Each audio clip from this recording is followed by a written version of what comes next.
What if Ibrahim's blade was never meant to touch a ram's throat?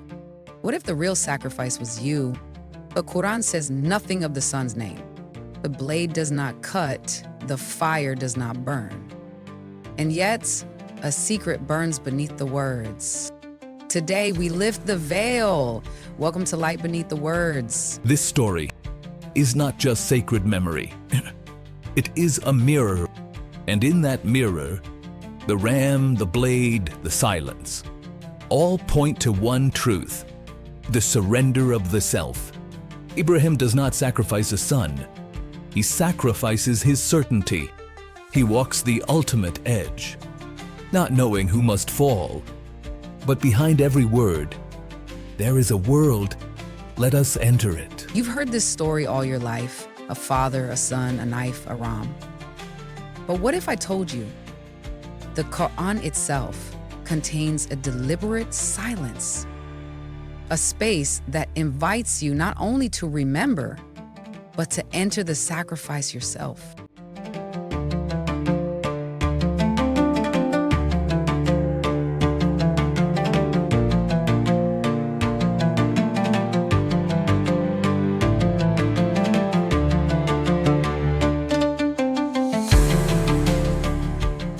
Here's what has been told for centuries. Allah asked Ibrahim to sacrifice his son. The father accepted, the son accepted, and at the last moment, Allah replaced the body with a ram. This story is reenacted each year during Eid al-Adha. But have you ever noticed what the Qur'an doesn't say? Mrs. Firdara, please unveil the substance of your insight. The Qur'an never mentions the son's name. It describes the facts. It speaks of the dream, it speaks of departure, submission, the trial, but never once does it say Ishmael or Isaac. A troubling omission. And for spiritual masters, nothing is left to chance. In Surah 37, Allah answers Ibrahim's prayer. We gave him news of a gentle, patient boy. Then comes the dream of sacrifice, then the offering, then the substitution, and only after all this does Allah announce another son, this time named Isaac. Chronologically, the son of sacrifice cannot be Isaac, and yet the Quran specifies nothing. It leaves a void, a silence, a space. But listen to this secret. The name Ishmael comes from two roots. Samia, he heard, and God. Ishmael, therefore, means one who heard God. And this is precisely what the son of sacrifice does in the Quran. He doesn't protest. He hears. He consents. This silence becomes a sacred enigma. And here traditions diverge. Classical Muslim exegetes identify Ishmael, the eldest, the child of the desert, as the son of sacrifice. Jewish and Christian traditions designate Isaac, but mysticism looks elsewhere. In the Ismaili esoteric circles from which I come, we learn that the son represents what we hold most precious, not outside but inside ourselves. It wasn't Ismail or Isaac on that altar, but our own illusory identity. It asks you, what is your Ismail, your Isaac?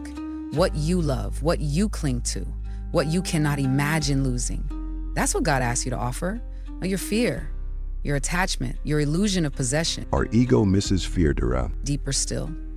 Let me tell you a personal story. I had a brilliant academic career before meeting my master. When he initiated me into the mysteries of Eid, he asked, what would you categorically refuse to sacrifice, even for Allah? I answered without hesitation, my intellectual quest for truth. He smiled and said, that's precisely what you must place on the altar. How did you react? I was outraged, but 3 days later, I understood. He wasn't asking me to abandon my quest, but my attachment to the method, to the identity I had built around it. That is the true dab. Sacrifice cutting not an animal's throat, but the bond that ties us to our limited perception. Before going further, let's establish an essential foundation. The name Ibrahim wasn't always Ibrahim. In ancient texts, he was called Abram and his wife Sarai. Only after the divine covenant, after the sacred promise, did their names change. Abram becomes Ibrahim, meaning father of multitudes in God's breath. Name change is never trivial in Scripture. It signals a profound inner transformation, an elevation of mission. This passage from Abram to Ibrahim also marks a symbolic death of the old self and the birth of one who can see through the veil. In the Sufi tradition, the sacrifice story becomes an inner mirror.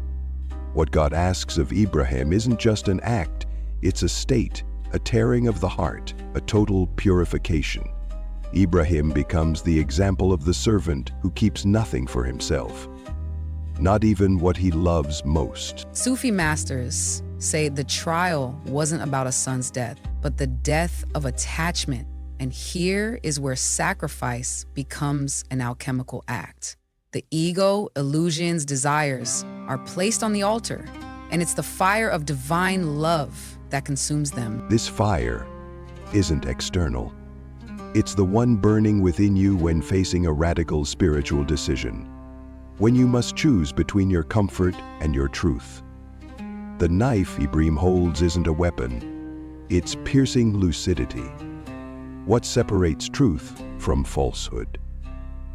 This knife, each of us holds it one day. And Ibn Arabi, the great Andalusian master, offers us a profound insight. For him, it's not the son we should observe, but the father's heart. Because Ibrahim becomes, according to him, the perfect model of one who has emptied himself of everything.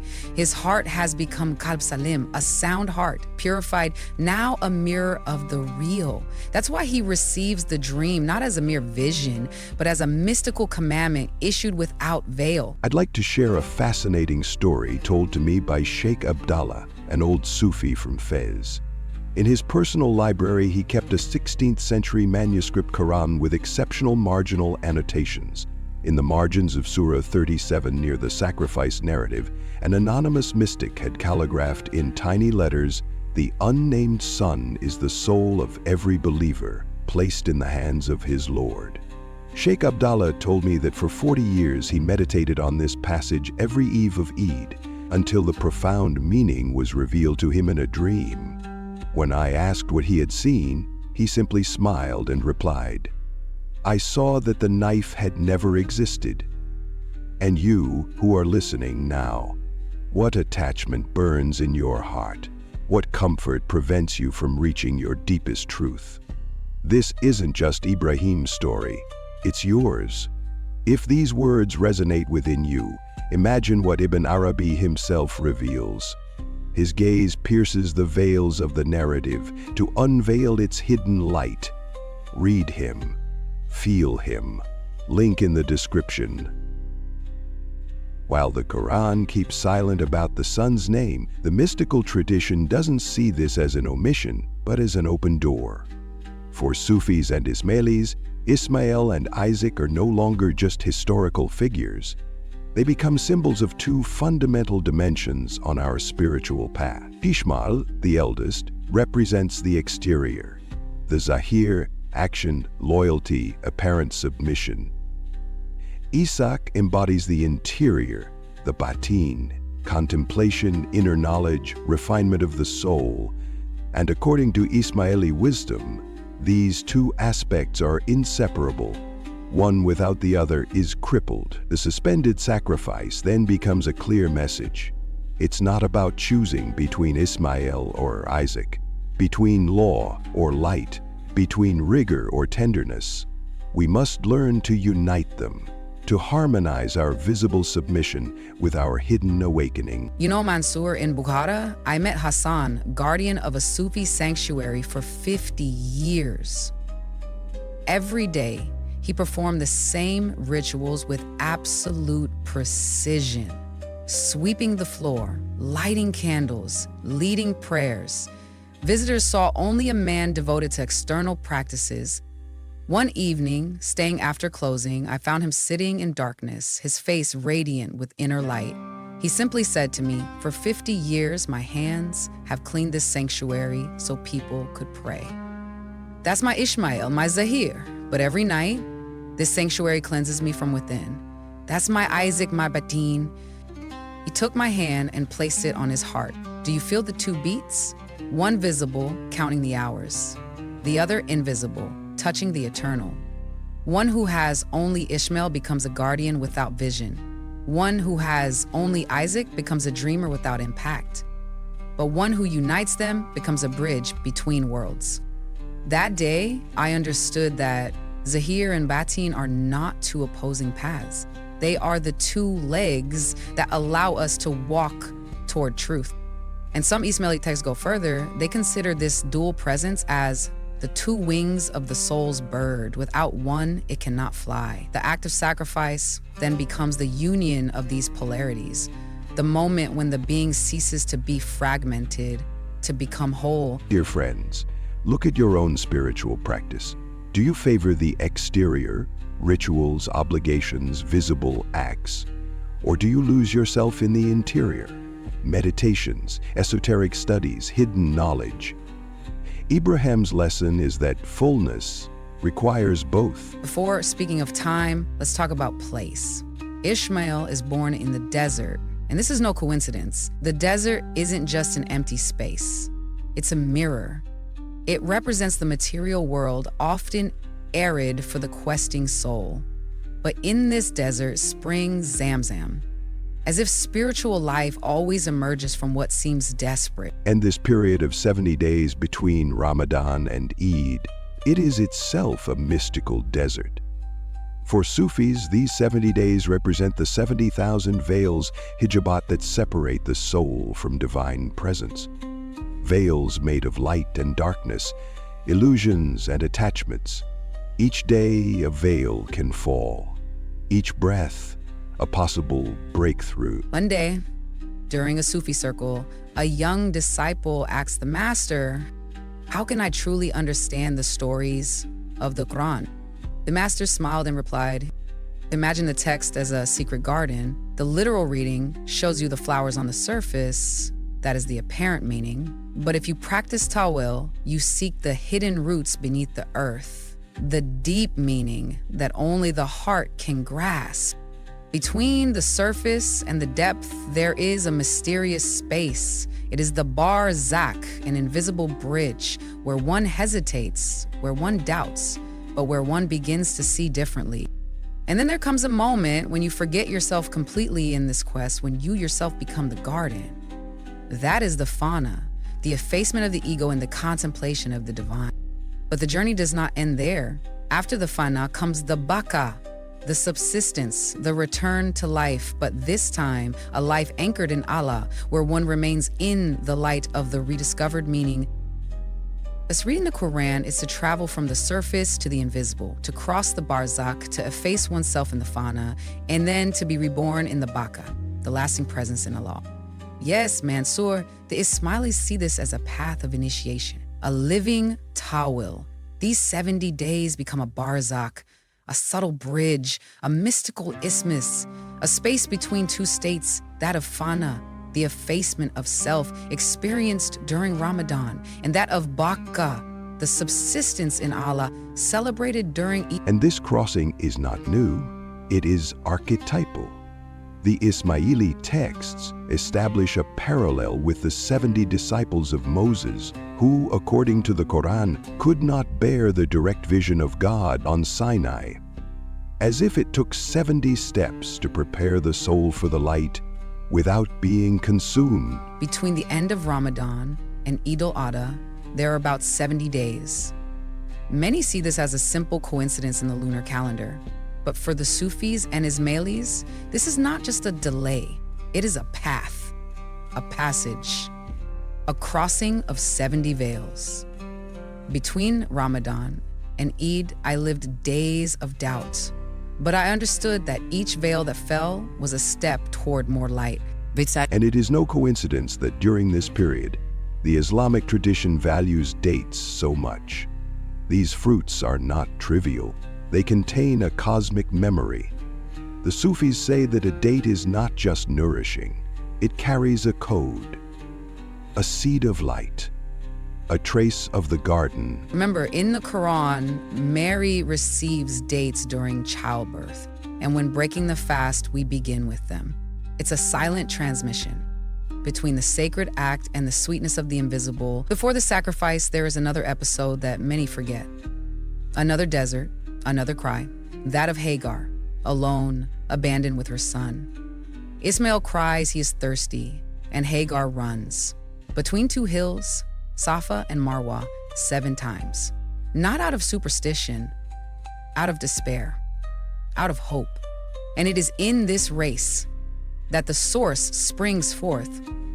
Zamzam. How many times do we find ourselves in spiritual thirst, running between hope and despair? The miracle of Zamzam teaches us perseverance in faith does not guarantee immediate relief, but it creates the space for divine intervention. Hagar did not find the water because she ran. She found it because she refused to stop running. A single mother confided in me. When everything seemed lost, I ran from one problem to another without respite. But it was in this race that I discovered my true resources. Like Hagar, I did not find the water right away, but I found the strength to continue. And here is another layer of the mystery of it. Before the sacrifice comes the desperate quest. Before surrender comes the struggle. The lesson? Your spiritual dryness is not a punishment. It is a preparation. But let's return to the heart of the story to better understand what this scene really represents. At the moment of sacrifice, Ibrahim is no longer simply a prophet on a mission. He embodies the awakened soul, ready to detach from everything, even the gift he cherishes most. And even more deeply, the true Korban is the ego. It is our illusion of being separate from Allah, of being able to control everything, to possess everything. What Ibrahim sacrifices is not a son. It is that part of himself that would have wanted to hold back, hesitate, possess. During a Hajj, a pilgrim recounted, when throwing the stones at Mina, I realized that I was not fighting an external demon, but my own inner resistances. And the ram that appears at this precise moment, it is not a substitution, but a revelation. The ram embodies what remains within us to be offered, the animal part, the instincts, the remnants of the self. It embodies the nafs, the animal self, the instinct, the brute impulse. God essentially says, you have given me everything, so I take the animal and I return the human. It is the mystical reversal, where the soul rises and desire lies on the altar. Mina is the place where desire is tested. The word comes from tamana, wish, and imtihan, trial. It is there that stones are thrown at the pillars against shaitan. But these pillars are also within us, attachments, illusions, habits. Each stone thrown becomes an inner no, a no to what diverts from the one. Then comes Arafat, the station of knowledge. It is there that the pilgrim stands, exposed, naked before the truth.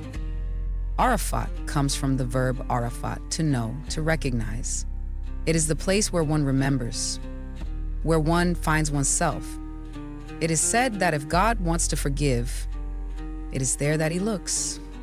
You know, Mansur, at Arafat, I felt total nudity before God. Nothing left to hide. That is where I understood what it truly means to stand in the light. And above all this, in Ibrahim's story, there is Mount Moriah. For many, it's the place of sacrifice. But mystics see more, the axis mundi, the world's axis. The point where earth touches heaven. And Ibrahim becomes the bridge, the hyphen between visible and invisible. Each step of the pilgrim is an ascent, each place a threshold, and each station a mirror held up to our own soul. When you celebrate Eid this year, remember, you aren't just commemorating a historical event. You're standing on your own Mount Moriah, your own threshold between worlds, your own place of transformation. You know, Mansur, at this point, one might think we've seen everything, understood everything, but that would be yet another illusion. For at the journey's summit, there remains an enigma, a promise, a vibration that only the awakened perceive. And this vibration is that of the number 7, 7 circuits around the Kaaba, 7 heavens, 7 prophetic cycles. And in the Ismaili tradition, an 8th isn't planned because the 7th contains totality. It's no longer about history. It's about unveiling. Sacrifice then becomes a seal, a passage, an opening to ultimate reality. In the Ismaili tradition, Ibrahim's story isn't just a sacred memory. It's a cosmic hinge, a major prophetic turning point between two great cycles. Ibrahim becomes Sahib al-Mitak, the bearer of the covenant. And this covenant isn't an abstract promise. It's the transmission of a secret, a tradition, a responsibility. 7 prophetic cycles, 7 stages of divine revelation. And according to certain masters, Ibrahim's sacrifice announces the beginning of the 6th cycle, that of Muhammad, but also contains seeds of the 7th.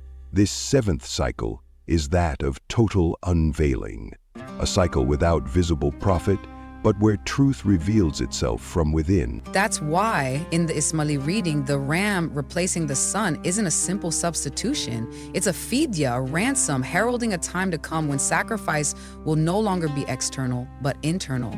A time when guidance will no longer descend from heaven, but spring from the very heart of the initiate. And the number 7 becomes here a seal. 7 days of creation, 7 heavens, 7 readings, 7 circuits around the Kaaba. The 7th, for Ismailis, is fulfillment, the moment when the letter fades to let breath emerge, where ritual becomes mere, where offering becomes light. And you, inner pilgrim, are you ready to cross this threshold? To let old stories fall away? To embody the living word? For this is, at heart, the 7th cycle, not a future event, but a birth within you. But this initiatory journey doesn't stop with Ibrahim, nor with the Arabian desert. Throughout the world, under other names in other traditions, the same call to inner sacrifice resonates. For example, in Judaism, between Passover and Shavuot, there is the period of the counting of the Omer, a 49-day plus 1 inner journey towards revelation, just like our 70 days between Ramadan and Eid al-Adha, a path of cosmic purification. In Hinduism, the Upanishads speak of antaryajna, the inner sacrifice. Greater still than the external offering on the altar, a fire lit in the heart. Ancient Egypt knew the Jed pillar, symbol of stability and connection between worlds. Just as in our Ismaili tradition, Mount Moriah is seen as an axis mundi, a sacred bridge. And Tibet offers the teaching of chod, the act of symbolically divesting oneself of body and ego to transcend fear and attachment. Again, this same motif of a sacrifice greater than oneself. These are not coincidences, they are harmonics, reminders that the ascent knows no borders or epochs. And even today, these calls vibrate. For in our world saturated with distractions, true sacrifice is consciously renouncing illusion, digital dependency, destructive consumption, collective egos, fueling conflicts. And on an intimate level, sacrificing our grudges, our toxic attachments, our poorly healed wounds, to be reborn, to find the path to the ruh, the free spirit. Sacrifice isn't a frozen memory. It's a living choice. With each breath, each moment, a path always open to those who dare walk it. And for those who truly want to cross this threshold, reading Henry Corbin isn't an option, it's a necessity. For in his pages, Quranic mountains become axes of light, sacred lands become states of consciousness, and Eid, an inner ascension. Don't miss this essential reading. Link in the description. For this entire story, this fire, this knife, this sun, this ram may have been just a language, a sacred alphabet designed to awaken something within you. The altar is where you stand, the knife is your lucidity, the ram is your last attachment, and the fire, it's not the one lit outside, it's the one that gently consumes everything that isn't you. The more we explore these sacred patterns, the more one truth becomes evident. Eid al-Adha was never designed to be merely a memory. It is a call, a return, a chance to realign our inner compass. For the true sacrifice is not a loss, it is a space for the essential to enter. What bleeds on the altar is not a sun, It is the illusion of control, the ego, the separation. And if Ibrahim teaches us one thing, it is this. When you finally offer what you most fear to let go, you do not lose it, you transmute it.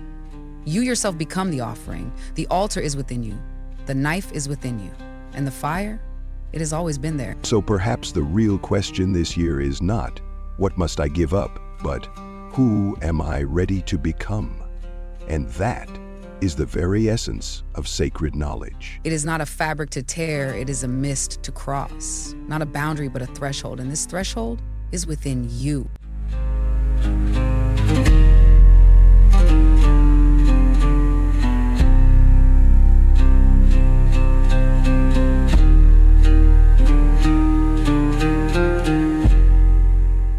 To go further, subscribe to not miss anything.